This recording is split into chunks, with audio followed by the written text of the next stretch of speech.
Ryan steps up in the pocket. Matt pumps, runs, 10, 5. Does he score? He does. A rushing touchdown for Matt Ryan. Jones to catch. Look out. Flag down midfield. Julio into Green Bay territory. A stiff arm at the 15, 10, 5. Touchdown Atlanta. Ryan throws end zone. Jones caught it all the way through. Touchdown Atlanta. Dan Quinn in year 2 has taken Atlanta to the Super Bowl. Nope, you weren't watching Madden. You were watching the Falcons offense put up video game numbers, dropping 44 on the Packers defense in their last game in the Georgia Dome. Matt Ryan looking like the MVP. He had 4 pass TDs and 1 rush TD. Max, what was your takeaway from the NFC Championship? Aaron Rodgers, the best player in football. Oh, my God. And I knew that today would be the day that people would come out and say, see, people who somehow don't pay attention say, see, look, Tom Brady won and look at Aaron Rodgers. Aaron Rodgers took a team. And by the way, I picked the Falcons to win by 10. And I said on Friday, the only way Aaron Rodgers wins this game is if it's like you're a little kid. You throw the Nerf ball in your room, you throw it, and you catch it. You dive into the bed catching it, and you somehow do both, like with the Odell catch, and you can play special teams too. He can't do all those things. He took a terrible team when you really look at it, with no secondary, completely banged up, 0 running game, every receiver hurt. He took him to the NFC Championship game, past the Dallas Cowboys, who for most of the year were the best team in football, or at least in the NFC. He took them there practically by himself. And if you look at this game, not his fault the field goal kicker misses the first field goal attempt from 41 yards. Not his fault that the fullback fumbles on his way into the end zone. Should have been at that point a 10-10 game. Not his fault that no one showed up to tackle, that the secondary didn't want the ball when Matt Ryan gave it to him a couple of times in the red zone. None of those things are Aaron Rodgers' fault, or that all his receivers kept dropping passes. Now, he wasn't as accurate as he sometimes is. He was throwing a little bit low at times, but they were hitting the receivers in the hands. You got to make that play.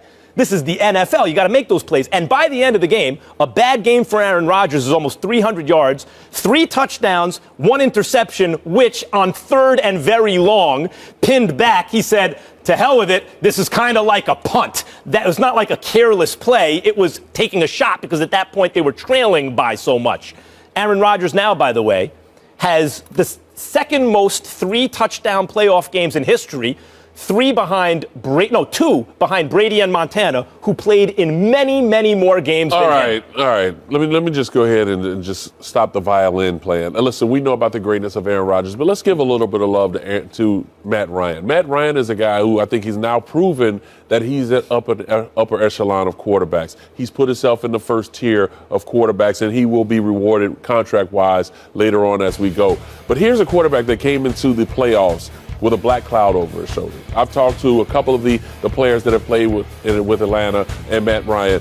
The thing about the fans of Atlanta, they're still loving the Michael Vick experience and haven't followed any other quarterback after Michael Vick because they just didn't feel confident that they can get it done. Now they have a quarterback finally that they can rally behind. He has an offensive coordinator who's up for a head coaching job, which I think he should stay in Atlanta and not take the San Francisco job. But they have all pieces in place. You have a slot receiver in Gabriel. You have a solid tight end. You have 2 running backs that can run the football and a stud and wide receiver. Matt Ryan has now proven that he can continue to win games when you need him to do that. And the comfort and support cast that he has with the defense, with special teams, with the coaching staff, they have to all follow in place with him. I think we learned that this Matt Ryan quarterback in the NFL is the guy that we need to follow. What I took away from the conference championship games, aside from the greatness of Tom Brady and something that you got to pay attention to moving forward because you know he's on his own mission, the guy I took away from is Julio Jones. We've talked all year long about Antonio Brown. The receivers. No, let me explain. We talked all year long about Antonio Brown. We've talked all year long about Odell Beckham Jr. I'll get into Julio Jones a little bit later on with my final take. But what I want to say about this, I'm looking forward. when I think about those championship games, I had no choice but to look forward to the Super Bowl because it was a disappointment. It was an annihilation. It wasn't competitive. I mean, the best game of these players were the Green Bay Packers at the Dallas Cowboys. You were hoping that the conference championship game would be something of that ilk. So it was deflating to watch games where, even though, for the example with the Steelers in New England, even though it was 17-9, you knew it was over when the Steelers couldn't get the ball in the end zone and they had to settle for a field goal. I was disgusted. And we all saw what happened to Aaron Rodgers in Green Bay just in the first half alone. And so when we look at it, I had no choice but to look ahead. And when looking ahead, I looked at Julio Jones. And I saw that 73-yard touchdown, that catch and run for the 73-yard touchdown.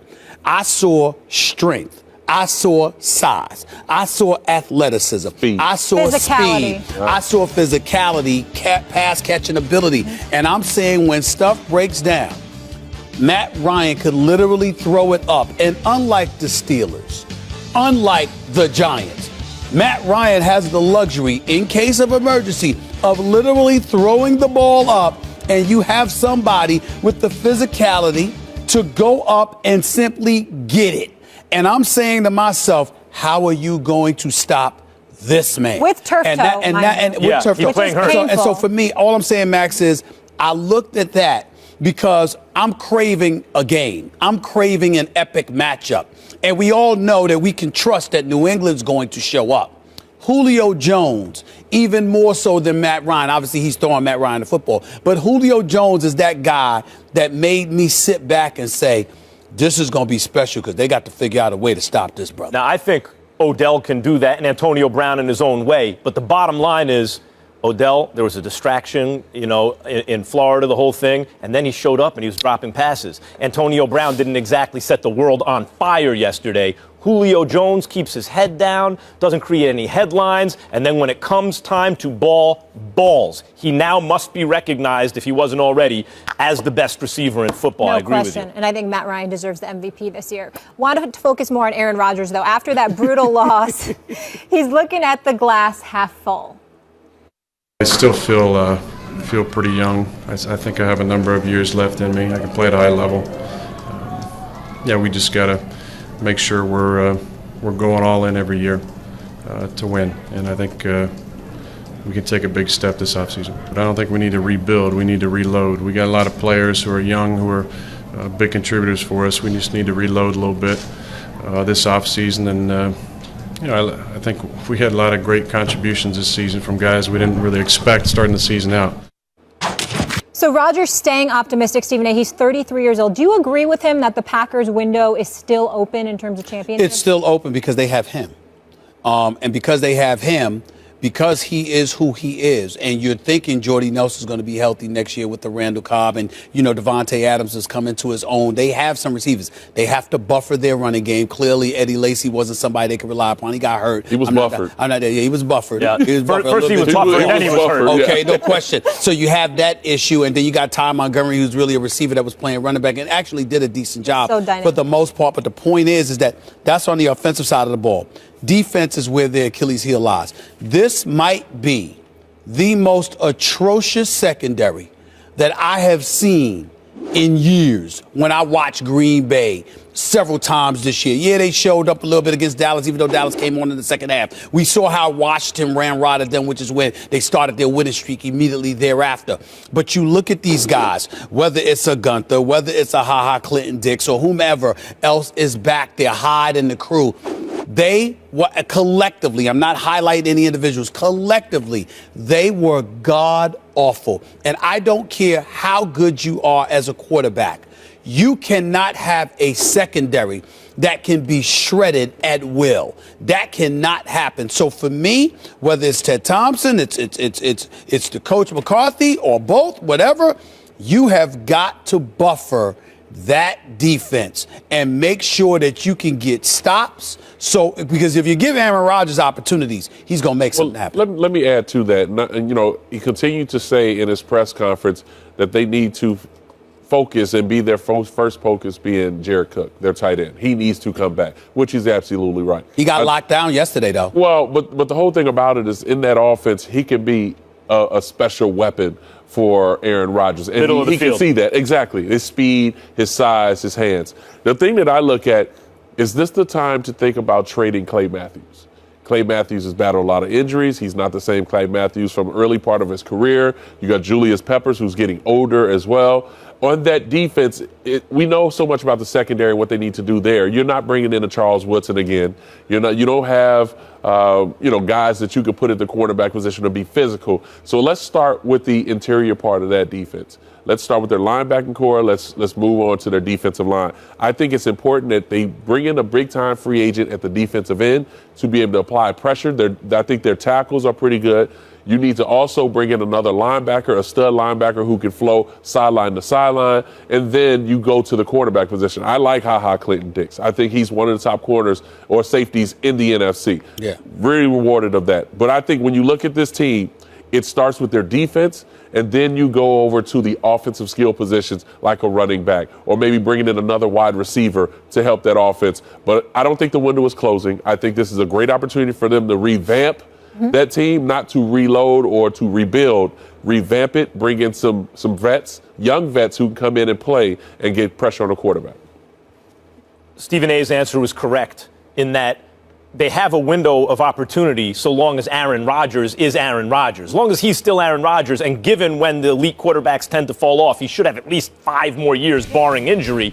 They got a shot at the Super Bowl every year. This was a terrible team that he dragged to the NFC Championship game. But that's part of the problem. Well, why doesn't he advance to the Super Bowl more often? Because the team has no business getting as far as they did. Look, because the team wasn't any good, except for Aaron Rodgers. Now, they have some good offensive line, players on the offensive line. They have no running game. Eddie Lacy first got fat, then got hurt. The receivers were all injured. The secondary's no good.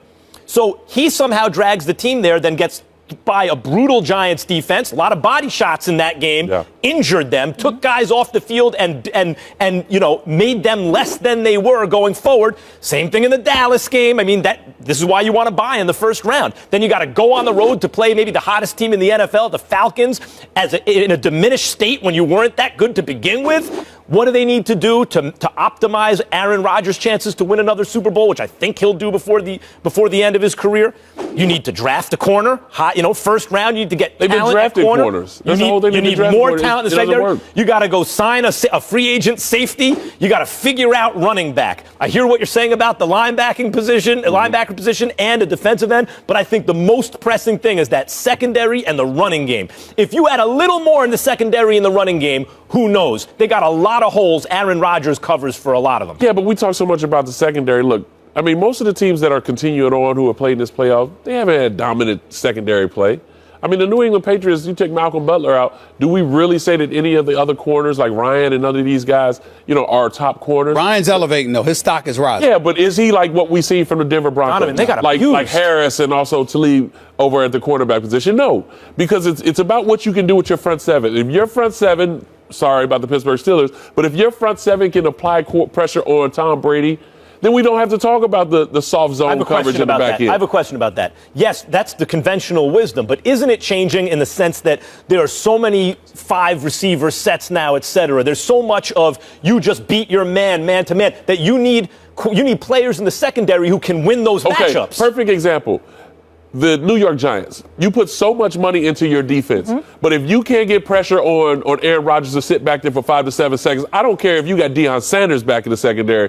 Routes are going to be rerouted, and then the guy's going to be wide open. You have to start with pressure on the quarterback, and it starts with that D-line and that linebacking core. You got Deion Jones for Atlanta, for example. Jared Cook couldn't do anything when he was defending against Jared Cook. Plus, he put a lick on Aaron Rodgers. You have to understand.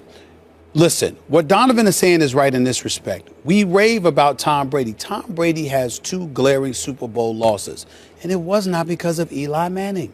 It was because those boys put a hat on him. Okay. And listen, just to be clear, so sometimes it's not about quarterback versus quarterback. There's a defense on the field too, right? I understand that, but what I'm saying to you and that is defense got after Rodgers yesterday. But what I'm saying to you is that when you are a quarterback, particularly somebody like Brady who can pick you apart, you got to soften them up. That's what football is. Now, granted, he might get up. But listen, you're the one here that played quarterback, and it's unfair. Maybe you don't know because you're a big boy. Most quarterbacks aren't as big as you. And the fact is, when they get popped, they get up like, damn, I don't want to get hit like that again. I had members of the New York Giants, Justin Tuck and the crew, telling me Tom Brady was getting up every time, cussing out his offensive linemen and stuff like that. He kept coming at us. But that body work he was in getting early. that body work in. Yep. It matters. We got to leave it there, Donovan. So good to see you. We'll see you again on Friday. Looking forward to that.